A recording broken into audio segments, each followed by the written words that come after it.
కక్ష సాధింపుల్లో భాగమే ఇవంతా.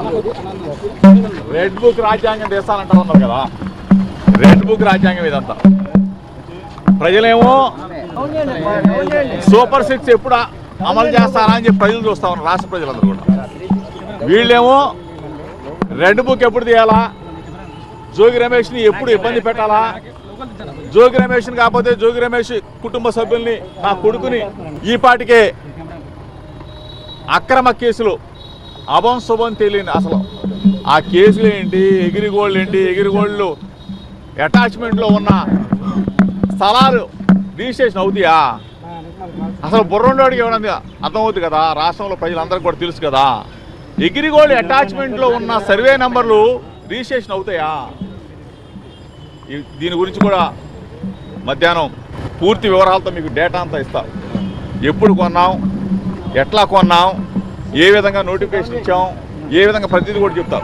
కానీ ఈరోజు చంద్రబాబు నాయుడు గారి ఇంటి మీదకి వెళ్ళిన సందర్భంగా దాని గురించి ఎంక్వైరీకి రమ్మని చెప్పారు. దాని గురించి సహకరించడానికి వచ్చాను.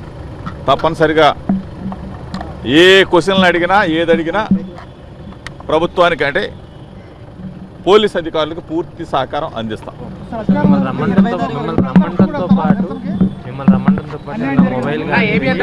ఏది కావాలంటే ఏముంటుంది, ఏమన్నా దాపరికం ఉంటుందా, దాచుకోవడానికి ఏమైనా ఉంటుందా? నా ఫోను నేను వాడేదే కదా. జోగి రమేష్ రాజకీయ నాయకుడు, ఆ రోజు ఎమ్మెల్యేగా ఉన్నాడు.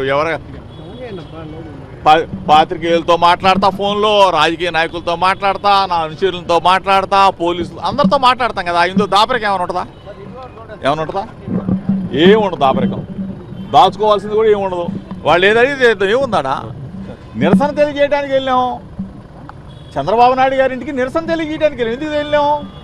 అయ్యన్న పాత్రుడు అనే వ్యక్తి జగన్మోహన్ రెడ్డి గారు, ఆనాటి ముఖ్యమంత్రి జగన్మోహన్ రెడ్డి గారిని ఉద్దేశించి అమ్మనాబూతులు, అమ్మల అంటే నాకు అసభ్యంగా సభ్య సమాజం తలదించుకునే విధంగా మాట్లాడిన భాషకి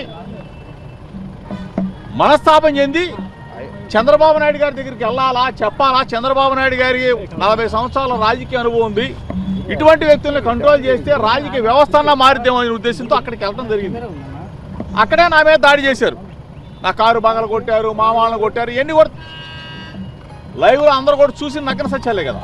ఇప్పటికీ చెప్తా ఉన్నా చంద్రబాబు నాయుడు గారికి, మీ ఇంటి మీదకి వచ్చింది మీకు నిరసన తెలియజేయడానికి మాత్రం తప్ప జోగి రమేష్ ఎటువంటి తప్పు చేయడు. నిరసన తెలియజేస్తే మీ మనసు మారిద్ది. మీరు చెప్తా ఉంటారు కదా, నాకు 40 సంవత్సరాల రాజకీయ అనుభవం ఉందని చెప్పేసి. ఆ 40 సంవత్సరాల రాజకీయ అనుభవంలో అయ్యన్న పాత్ర లాంటి వాళ్ళని కొంచెం అన్నా కానీ బుద్ధి చెప్తారేమో అని చెప్పేసి వచ్చాం కదా తప్ప మీ మీద దాడులకో లేకపోతే గోండాయిజమో ఎప్పుడు అటువంటిది జోగి రమేష్ చరిత్రలో లేదు, ఉండబోతుంది.